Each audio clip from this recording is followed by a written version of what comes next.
What's up guys? Nandito tayo ngayon sa isa sa pinakamakasaytayang lugar dito sa bayan ng Taal, ang Wedding Gift House.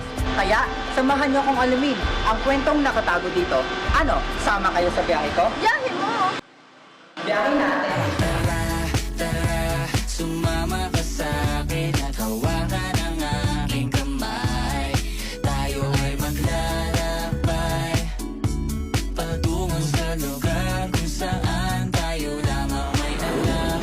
Tara, tara, sumama ka sa'kin at hawakan ang aking kamay. Tayo ay maglalakbay patungo sa lugar kung saan tayo lamang. Magandang umaga po. May mga itatanong lang po kami tungkol po sa bahay nito. So, kailan po itinayo ang bahay nito? Ang bahay na ito ay itinayo noong 1870 ni Don Eulalio Villavicencio para sa kanyang wife na si Doña Liceria Marel. Ang Villavicencio Wedding Gift House ay sagana raw sa history. Bukod sa ito ay bigay as a wedding gift to the wealthy Villavicencio couple, sinasabi na ito rin ay naging isang secret meeting place noong panahon ng Revolusyon. Ipakikita ko sa inyo kung saan part nagmi-meeting sina Andres Bonifacio, nakakapunta din dito si Dr. Jose Rizal, Juan Luna, at marami pang iba. Ganun din, makikita ninyo dito yung first English edition ng No Limitang Here at El Pelidos Teresio na books ni Dr. Jose. Kita sa buong bahay ang bakas ng isang halimbawa ng tradisyonal na bahay na bato. One of the most noticeable features inside the house is the intricate floor tiles. The pattern tiles that are a reproduction of the originals from Portugal, Spain, and are said to be expensive. Hindi na ito pwedeng kopyahin. Dito nyo lang makikita yan sa ibang customize. Pasok tayo dito sa pinag-meetingan nila. Secret meeting place. Dito sa mismong silid na ito raw, nagaganap ang pagpupulong tungkol sa revolusyon. Ang mag-asawang Villavicencio ay isa sa mga taong tumulong noon para sa funds of propaganda book. The couple donated 18,000 pesos. Tapos, makikita ninyo yung first English edition, No Limitang Here and El Pelidos Teresio. Meron din silang family merchantship. Ito ay i-donate din nila nung panahon ng revolusyon, kagahan ng damit, pagkain. Pero nung malaman ng mga Kastila, pinalubog nila sa parting Samar. Simula noon, tinagurian siyang first worship of the Philippines. Ngayon, pumunta naman tayo sa pangalawang palapag ng bahay. Ang eskalera na ito raw ay hindi pa napapalitan simula nung maitayo ang bahay. Kaya samahan niyo kami sa pag-akyat at subukang isipin na kayo ay sina Jose Rizal, Andres Bonifacio, o Juan Luna na minsan ding umakyat dito. Pag-akyat natin, you will notice right away that the walls and ceilings are colorful. Variety of colors, 11 to be exact, and the patterns are a reflection of the owner's wealth. The handmade curlicues and floral patterns of the walls are impressive.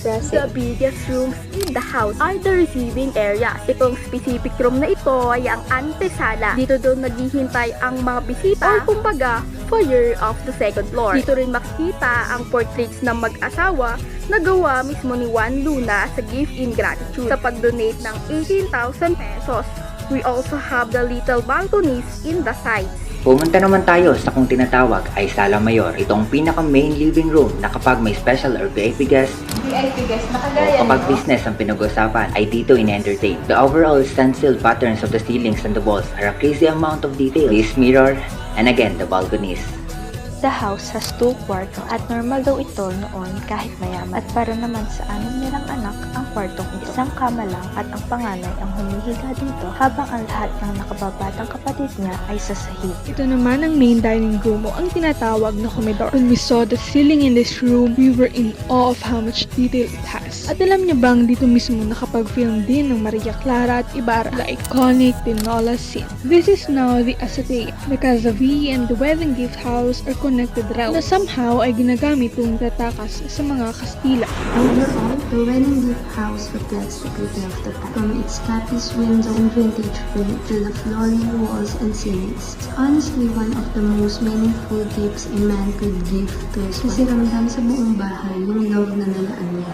Ngayon, sabay-sabay na nating pakinggan ang mas malalim na kwento nangyari sa mag-asawa. Ayon sa aming racer, namatay raw si Don Eulalio Villavicencio noong Revolution. Batay sa kwento ng third generation, tama yung sinabi mo na namatay itong si Don Eulalio kasi noong una kasi naiitago nila yung pagtulong nila about sa revolusyon. Nung mamatay si Dr. Jose Rizal, ayan na, may nagsumbong sa mga Kastila about kay Don Yulanio at napatunayan talaga na sila ay nagpo-provide. Pagkamatay ni Dr. Jose Rizal, hinuli ito ng mga Kastila, itong si Groom.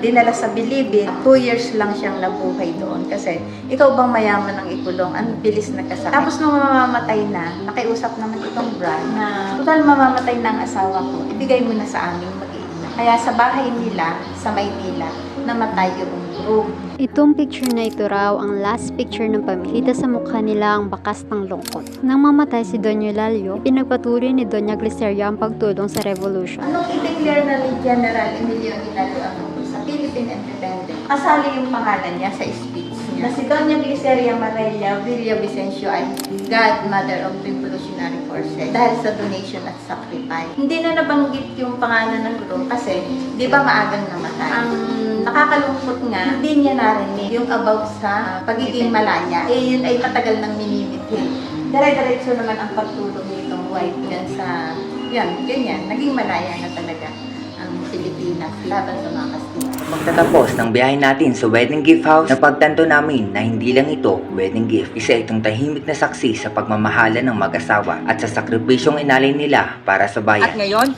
nasaksihan na natin ang kwentong nakatago sa bahay na ito. Kaya, samahan nyo kami sa susunod naming biyahe. Ano? Tara? Tara! Tara, sumama ka sa'kin at hawakan ang aking kamay. Tayo ay maglalakbay patungo sa lugar kung saan tayo lamang may alam.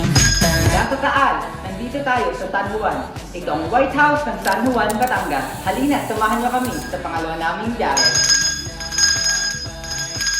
The Mercado White House, also known as White House, is a remarkable heritage home that carries with it nearly a century of history, culture, and family legacy. The house was built in 2 phases, 1934 and 1940. At sa ngayon, ang White House ay puro restoration lamang. Ibig sabihin, karamihan sa mga gamit at disenyo ng bahay ay orihinal. The White House was designed during pre-war Art Deco and neoclassical style. The house stood as a symbol of elegance and resilience before World War II. Kaya naman bawat sulok ng bahay simula sa kisame hanggang sa palapag nito ay makikita ang pagka-elegante ng disenyo. However, during its prime, the house became a favorite social venue, hosting lively afternoon gatherings and musical parties. And even during Japanese occupation, the house welcomed high-ranking Japanese generals as guests. And that event serves as a meaningful event as this is the reason why the house is still standing right now. Sinasabi na nung panahon ng mga Hapon ay maraming nasira ng mga establishmento at ari-arian ng mga Hapon. Ang naisip na paraan ng mga merkado ay kaibiganin sila.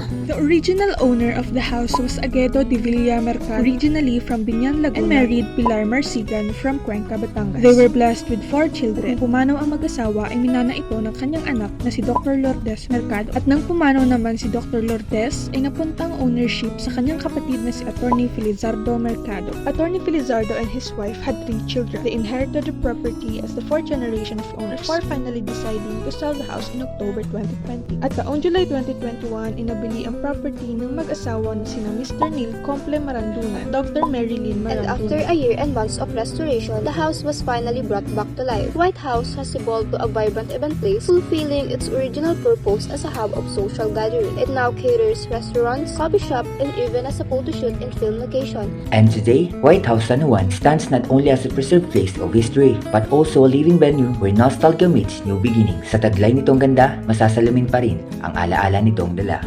Sa dalawang lugar na pinuntahan namin, hindi lang tayo naglalakbay sa espasyo, kundi sa mga alaala at kwentong naiwan dito.